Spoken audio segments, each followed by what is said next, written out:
Okay, so the Barbie movie seems a little misguided, and I watched this last Saturday, and I was gonna make a video on it earlier, but I just didn't. But, and this isn't gonna be like a review of the whole movie or anything. It just kind of at the end, it really like the middle-ish and end part kind of get to me a little bit. So, just very quickly, the Barbie or Margot Robbie's character leaves Barbie Land because the person playing with her Barbie in real life is like messing with the Barbie and like giving her weird thoughts that aren't like regular Barbie thoughts. That's messing with her in Barbie Land, so they gotta like fix that. And she goes to the real world with Ken to find the person who's messing with her Barbie and try to like help them figure their stuff out so she's good, everybody's good. And when they get to the real world, everybody instantly starts like gawking at Barbie because like how Barbies are, they're like very pretty and attractive, all that. Literally instantly as soon as they get there, they start like roller skating down the beach and every man is like, "Oh, hey, lady, look at those honkers. Look at that ass. That's great. That's an attractive woman. I would like to have sex with her." And yeah, those people do exist. And again, this is just from my perspective. Maybe it could be like this for some women. Right, it's just my perspective. But I feel like that is a little unrealistic and exaggerative. And I don't know if that was either a choice made by like the director on purpose to be like, this is an exaggerated view and it's not like actually like this, but it is, or this is actually how it is for a large group of women, or this is just like the reality of it. So if that is, then it is, I guess. But it seemed almost like comical in the way they did it. Like it was like a some kind of like they were treating women as like a novelty. And I don't feel like that's too realistic on like a grand level. It does happen for sure, and I'll kind of expand on that later. But Ken goes off on his own. Margot Robbie stays and like starts thinking on a bench. She's like, "Split. We're gonna split up." Ken goes off, and then and then he goes around and starts seeing. The one thing he sees, at least that I remember, is that he sees this like secretary of this guy while he's talking to two other guys, like they're executives or something, and she like tries to hand him something or talk to him or something while he's in the middle of a conversation with like two other dudes, and the guy is like, "Not now, Margaret," or something, right? Like, "Shush, go back over there in your corner." Not literally, he didn't say that, but and then Ken was like, "Oh my God, men must just control women." When he and the whole point is like Ken is absorbing like, "Oh, this is a man's world. Men control everything. They're everything here." And again, it's like that comical like novelty of the situation where I mean, he was talking to like two other people, and even if it was like three women talking to each other and a guy just like tries to insert himself, it would still be like weird and not really appropriate to do that. Anyway, so like if you're in the middle of a conversation, it wouldn't really be right to just interrupt it, no matter what gender of the person you are. So yeah, I thought that was like not really a good way to portray the men do everything kind of thing, or the men are the almighty people of this world. But because he'll look at that, right, and be like, "Oh, men must control everything," and then he sees like two cops, and they're in L.A. by the way, so he sees two cops like in the city riding on horses, and then he thinks like horses and men go together to make like the most powerful combination in all mankind, like how Vegeta and Goku do their like little fusion dance to beat Majin Buu.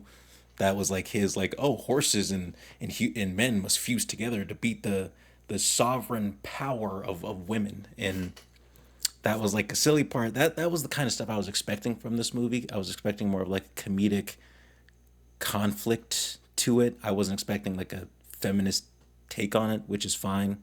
At least at least from the standpoint that like we want everybody to be equal, which again will I will expand on a little bit later. But Ken sees this and he goes back to Barbie Land to be like, "Hey, men rule with an iron fist over here. A woman says a word, you slam that hand down and wave your hand, and she goes back to the 5 minute timeout corner. While the Barbie, Margot Robbie, gets captured by Mattel, like the toy company that makes Barbie. And she has her own little thing with there, but that's not necessarily important. And then Ken goes back. He teaches everybody what's going on over there in Barbie Land. It's what happened in the real world, and because all the Kens, like it's Ken and Barbie in Barbie Land, and as denoted by Barbie Land, all the Barbies are like it's like a matriarchy, I guess. Yeah. And then all the Kens are like, hey, we want a patriarchy here now. We're just going to institute that into our government, into everything. And yeah, that's what they do. And then when Barbie gets back, she's like, "Oh my god, this is horrible. How could this possibly happen?" And what gets me, it's because I've actually heard points made to this, like with the like female YouTubers that I watch. It's called like I forget what it is, but it's when women try to like stand out. I'm gonna botch the description of this. Not stand out, but try to like be like more independent, more like self-sufficient. Other women who feel that or who have been suppressed by the patriarchy push those like people that push those women who want to be more self-sufficient and independent down because they're like I can't do that so you can't do that and none of us are going to do that, right? So it's like a cycle of like you get pushed down, you become one of the people who have been pushed down, and then everybody and then all the women who are trying to come up, you push them down. So there was that idea conflicting with when the men like rose up and then they had all like the power in Barbie Land because all the women were like they didn't seem to have a problem with any of it. Like they were fine taking the subservient role to the men. And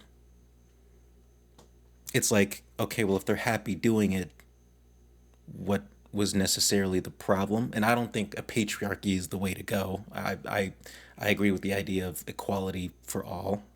I have no problem with that because I get the idea of the patriarchy being a problem for them.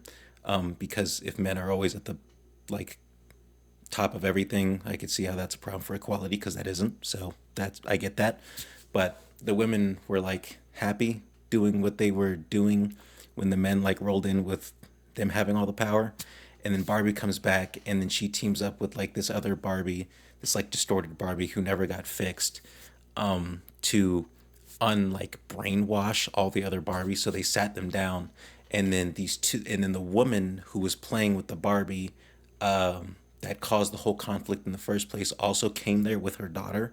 It was like a grown woman, not actually like a little girl, but she comes there with her daughter, and then she starts going over all like the reality of what it is for women and how it is for them in the real world and all the problems that they face. And that wakes up the Barbies from like, oh, why am I dressed like a maid? And like, why am I taking the subservient role to women? I never wanted that. And it's like, it's the brainwashing like path they chose to take that idea with.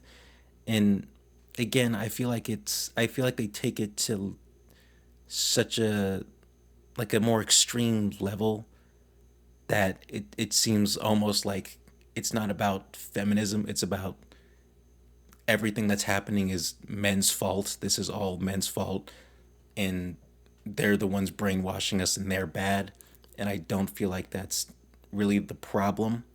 But the lady goes over all the problems for the real world. She like turns all the Barbies back to how they were, and now they're like, now we want the power back.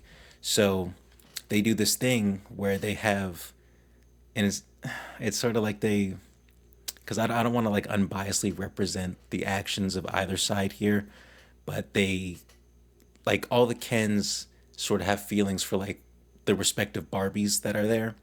And so the Barbies, to distract the Kens from voting to change everything over to a patriarchy, like legally in Barbie Land, they go to the the beach there, and they have each Ken that they like sing the same like all the Kens are singing the same song, but every Ken and Barbie are paired up on the beach together, and the Kens are singing the Barbies a song.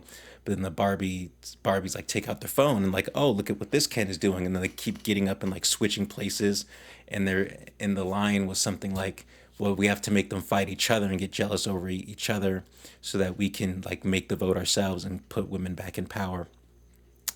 And so it was, dare I say, sort of manipulative to do that, because they did voice their, well, actually no, Barbie was the only one who voiced her opinion, because she, when she came back, she was the only one who wasn't brainwashed, so to speak. But when everybody else like got back, they were like, oh no, this isn't what we want.